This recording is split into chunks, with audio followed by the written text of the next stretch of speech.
Salut à tous, on se retrouve aujourd'hui pour parler du Paris Saint-Germain ce lundi 29 avril. On commence tout d'abord avec le match du week-end. On en parle comme d'habitude le lundi de ce qui s'est passé le week-end.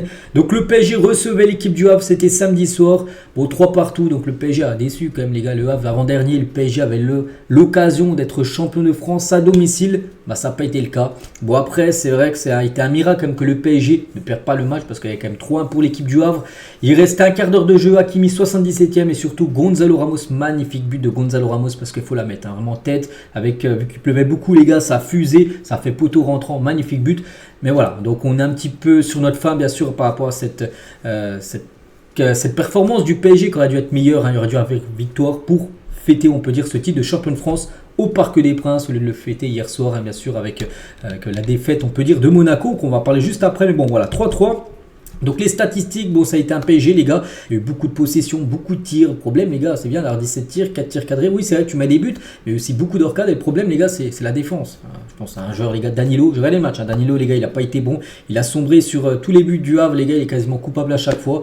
C'est vrai que là il n'a pas marqué des points Danilo, voilà c'est quand même dommage de ne pas avoir gagné comme cette équipe du Havre. Mais bon, au classement, voilà, le PSG bien sûr reste en tête. Et le Paris Saint-Germain, c'est simple les gars. Le PSG a 12 points d'avance sur Monaco. On a la 31e journée. Il reste 3 journées, donc il reste 3 x 3. Ça fait 9. Il reste 9 points à donner. Le PSG en a 12 points d'avance. Donc voilà, on peut dire que le PSG les gars est officiellement sacré champion de France. Voilà, Monaco ne peut plus revenir sur le Paris Saint-Germain. Donc félicitations les gars à l'équipe du PSG, même si on a l'impression que maintenant les supporters, voilà, c'est normal de gagner le championnat de France. N'oubliez pas que le championnat c'est très loin à gagner parce qu'il faut être bon tout au long d'une saison. Et c'est long les gars, une saison en plus. On sait que le PSG, il y a la Ligue des Champions, il y a des autres coupes, il y a tout ça. Il y a les joueurs qui partent en sélection, donc ça fait beaucoup de matchs. Le PSG a été encore la meilleure équipe française et de loin cette saison. C'est vrai que si on compare avec la saison dernière, qui a été remporté aussi le championnat.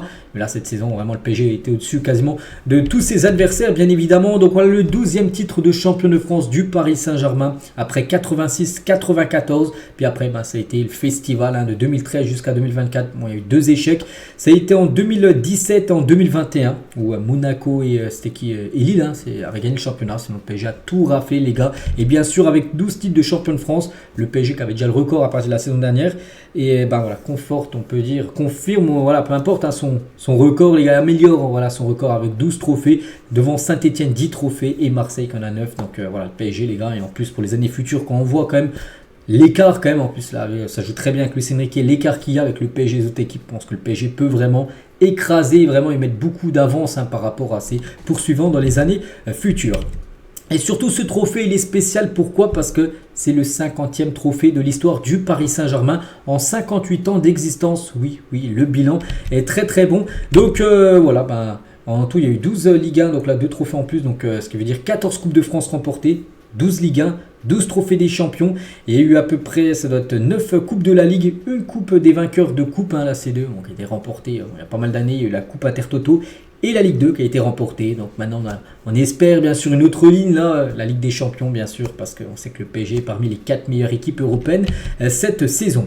On va parler d'un joueur, le capitaine, parce que c'est une légende totale du côté du club. Bien sûr il s'agit de Marquinhos, déjà le joueur le plus capé de l'histoire du club, et Marquinhos devient le joueur avec le plus de trophées en gros, parce qu'il y a lui et Verratti. Verratti également 9 titres de champion de France. Marquinhos égale Verratti avec ses 9 titres de champion de France. Donc s'il reste au PSG, si le PSG gagne la saison prochaine le championnat de France, il sera à 10 et bien sûr ça sera un record. Je classe un record, Verratti bien sûr et Marquinhos, c'est un record dans toutes les équipes bien sûr françaises. Donc félicitations à Marquinhos et à Verratti, bien sûr le joueur qui a quitté le club l'été dernier.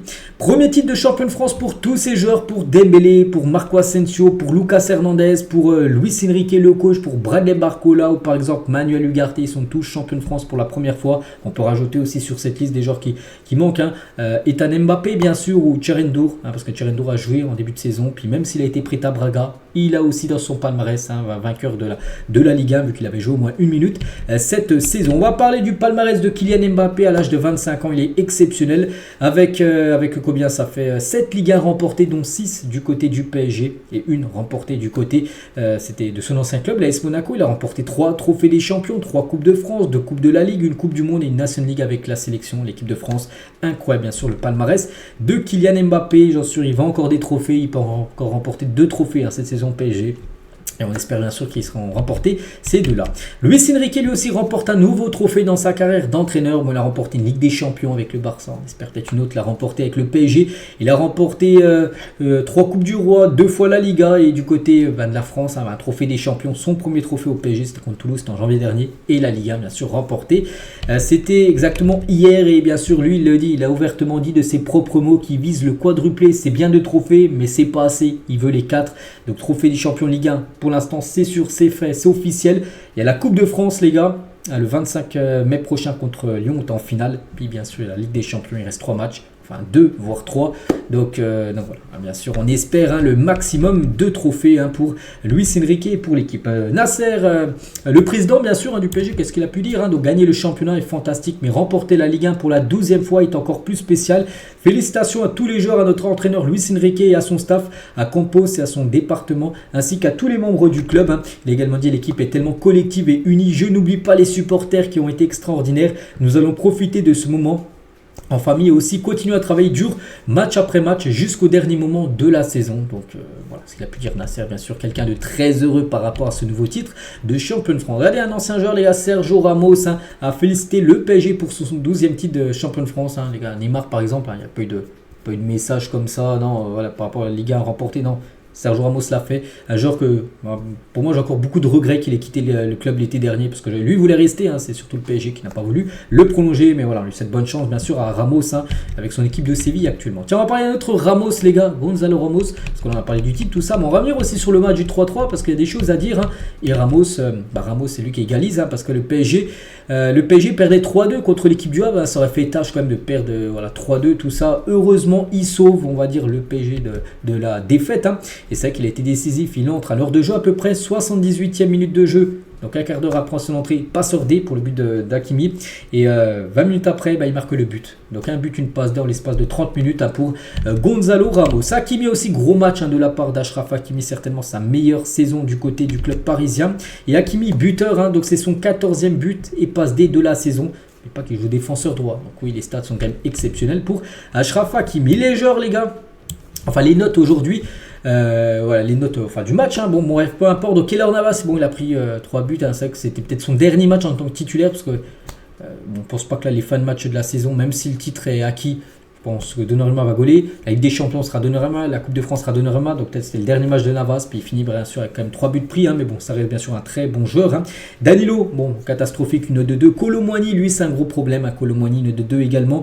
Asensio n'a pas été bon. Les joueurs qui ont été bons, voilà, c'est surtout sur le couloir droit. On peut voir Dembélé 6, Zeremri 5, Hakimi 5, Bradley Barcola aussi, il a fait son match, donc voilà, concernant les notes. Et classement, il y a des buteurs du PSG cette saison, donc Mbappé, bon, il n'a pas marqué, mais il a commencé sur le banc. Mbappé, il est rentré en fin de match. Ramos, avec son nouveau but, 14 buts. Il y a qui a marqué Hakimi, je le cherche. Hakimi, 5 buts à Hakimi. Et Bradley Barcola, également buteur. Il est où Bradley Barcola? Il est à la 6e position avec 4 buts inscrits. Donc voilà, concernant les 3 buteurs du match. Gonzalo Ramos en zone mixte, le 2e meilleur buteur cette saison du PSG. C'était un match difficile, mais nous avons montré notre caractère. Un match nul n'est pas mauvais, mais nous avons continué notre série, mais nous voulons gagner chaque match, bien sûr. Toujours avec un buteur, cette fois-ci c'est Bradley Barcola sur son but. On me reproche de pas suffisamment entrer dans la surface ce soir. Je l'ai bien fait. Il faut suivre les actions. On va donner le maximum et voir ce qu'il se passera pour la suite.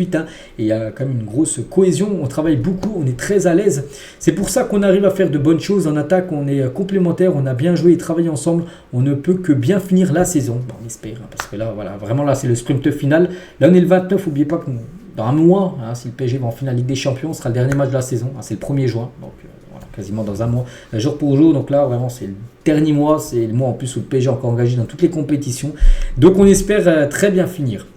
Luis Enrique, à la fin du match, je pense que nous pouvons dire que nous sommes champions ce soir. Donc là, il a dit ça parce que le PSG n'était pas encore officiellement champion. Bon, ça a été le cas hier, mais il dit que même après le match contre le Havre, c'était fait, bien sûr. Nous sommes contents. Je crois que c'est très important quand un entraîneur est capable de transmettre à ses joueurs sa force, son envie de se battre, le fait de ne jamais abandonner. Il a également dit, nous avons fait quelques erreurs, mais nous avons eu beaucoup d'occasions. Nous avons tenté énormément. Nous avons fini bien le match avec 2 buts inscrits dans le dernier quart d'heure.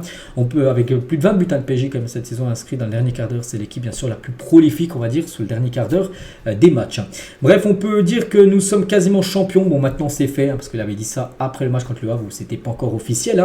Beaucoup de sentiments de ce genre de match. Il s'est passé beaucoup de choses. On a encaissé 3 buts. Ça, c'est vrai que c'est le point négatif de la soirée. Contre une équipe qui a été très efficace, un petit rappel, le Havre, les gars, c'est 4 tirs cadrés, 3 buts. Donc voilà, c'est vrai qu'à chaque fois qu'il tirait, on a l'impression qu'il marquait. Nous avons été pressés dans le match. Les supporters ont apprécié ce genre de prestation. Toujours avec Luis Enrique, donc nous sommes champions, qu'il y ait une fête ou non, nous sommes champions. Je me sens déjà champion. Nous allons essayer d'être en finale de la Ligue des Champions. Nous sommes dans notre meilleure période de la saison. Bonne nouvelle vu que c'est la fin de la saison.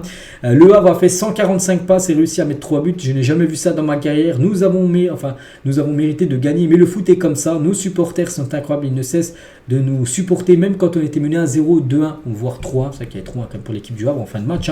Donc avez-vous samedi la tête ailleurs? Il a dit non, les changements étaient prévus avant le match. L'objectif était de lutter pour tous les titres.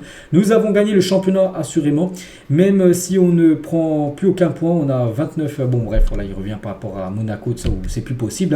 Donc voilà tout ce qu'a pu dire. Avez-vous manqué d'intensité? Non, j'étais un peu rageux. Toutes les équipes jouent pour leur objectif quand on joue aussi peu. Que l'arbitre permet autant d'arrêts de jeu, cela mérite un peu. Moi j'aime le spectacle. Le spectacle, il faut plus de temps effectif de jeu. Donc voilà tout ce qu'il a pu dire.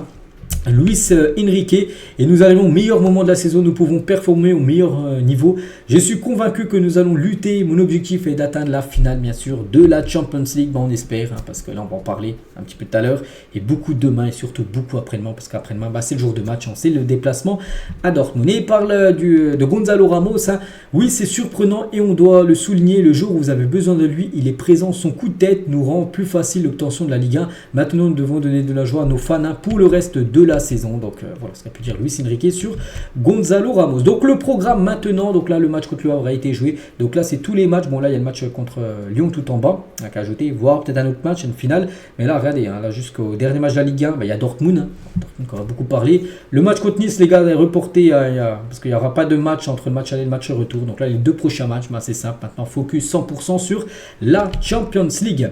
Et le doute avant le PSG, parce qu'on va parler un petit peu de cette équipe, on en parlera beaucoup demain et beaucoup après-demain. Mais quelques infos parce que cette équipe s'est inclinée 4-1 quand même ce week-end.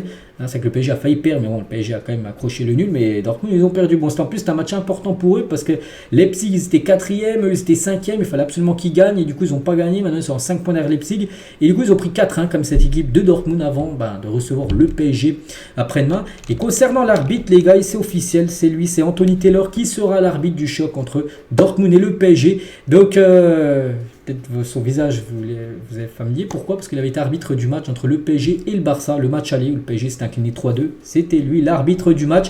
Et il sera au sifflet de nouveau pour un match du PSG. Donc il a croisé Paris 7 fois. Donc la dernière fois, j'ai dit, tiens, c'était il y a quelques jours, avec cette défaite 3-2. Bon, il y a eu des victoires, il y a eu une victoire 2-1. Bon, il y a eu souvent des victoires, même il y a eu un nul contre le Barça. Une défaite contre le Barça, sinon à chaque fois, le PSG s'est imposé quand il était au sifflet. Anthony Taylor, en espérant qu'il soit à la hauteur, bien sûr, de ce match après-demain. Et donc j'ai dit, bilan 5 victoires, 1 nul et 1 défaite. Donc il a distribué 43 jaunes quand il a arbitré le PSG, donc 19 pour le PSG, le reste bien sûr pour l'autre équipe. Et un carton rouge a été pour l'autre équipe. Ça a été, c'était je sais pas quel joueur, parce que je pensais que c'était Rojo, mais c'est pas lui. Il n'avait pas arbitré le match au retour. Donc voilà, concernant l'arbitre du match. Et concernant cette rencontre en marge du déplacement au Parc des Princes en Ligue des Champions, les supporters de Dortmund sont en colère contre le PSG. La raison, le club de la capitale a décidé de réduire le quota de places dans le parkage à 4% au lieu de 5%, soit 500 billets qui ne pourront pas être vendus pour des raisons de sécurité. Donc normalement, je ne sais pas c'est combien exactement la capacité du parkage visiteur du côté du PSG. On va dire, on va prendre 1000 places. Voilà, je pense que c'est un peu plus, on va dire prendre 2000 places, que je sais qu'il y a eu 2000 supporters du Barça qui étaient venus. Donc en gros, ça sera réduit, au lieu qu'il y ait 2000 supporters, le quota sera peut-être à 1800 supporters. Il y aura peut-être 200 places, enfin là, on va dire 500 places qui ne pourront pas être vendues pour raison de sécurité. Donc voilà, c'est pour ça que Dortmund, parce que tous leurs supporters veulent aller voir ce match, donc il y aura moins de places en gros. Voilà, pour aller suivre cette rencontre. Donc, juste toujours avec ce match, on va parler aussi de ce joueur Yann Madsen. Les gars, est incertain pour le match après la défaite face à Leipzig. Les directeurs sportifs vont confirmer que le joueur avec quelques pépins physiques, un joueur qui pourrait être forfait pour le match après-demain. Aussi, Hummels, les gars, Hummels, il est sorti sur blessure lors du match contre Leipzig, que j'ai parlé là, juste avant. Hummels qui est quand même un joueur cadre en défense, donc lui aussi incertain. Bon, on verra parce qu'il reste encore aujourd'hui, demain et après-demain pour se rétablir pour le jour. Donc voilà ce qu'il va dire, on en parlera comme j'ai dit beaucoup demain et surtout après-demain de cette rencontre. On va parler aussi de la Ligue des Champions, mes filles, là elles ont déçu, c'est dommage parce qu'il y avait la place. Donc le PSG 1, Lyon 2. Donc au match aller, il y avait eu 3-2 pour les Lyonnaises. N'oubliez pas que les Parisiennes menaient 2-0 au match aller. Elles avaient pris 3 buts en 6 minutes. C'est dommage les gars. Donc voilà, elles sont éliminées aux portes de la finale. En espérant que les hommes, bien sûr, prennent leur revanche et se qualifient pour la finale. On va parler aussi des jeunes. Il y a des matchs ce week-end. Les U19 se sont imposés 5-0 contre Quevilly. Félicitations bien sûr aux jeunes. Et les U17 se sont imposés 3-2 du côté Stade contre le Paris FC. Donc voilà, félicitations bien sûr aussi aux jeunes. À noter que avec les U19, Ethan Mbappé a joué la rencontre. Et on finit bien sûr, en revenant sur le titre de champion de France. Relais depuis 2013. Les gars, on sait qu'il y a 2 clubs, Monaco et Lille, mais sinon, le PSG a quasiment tout raflé. Les titres de Ligue 1, donc voilà ce qu'il y avait à dire. J'espère que ça vous a plu. On se retrouve demain, mardi, pour le prochain numéro. Je vous souhaite une très bonne journée et à demain.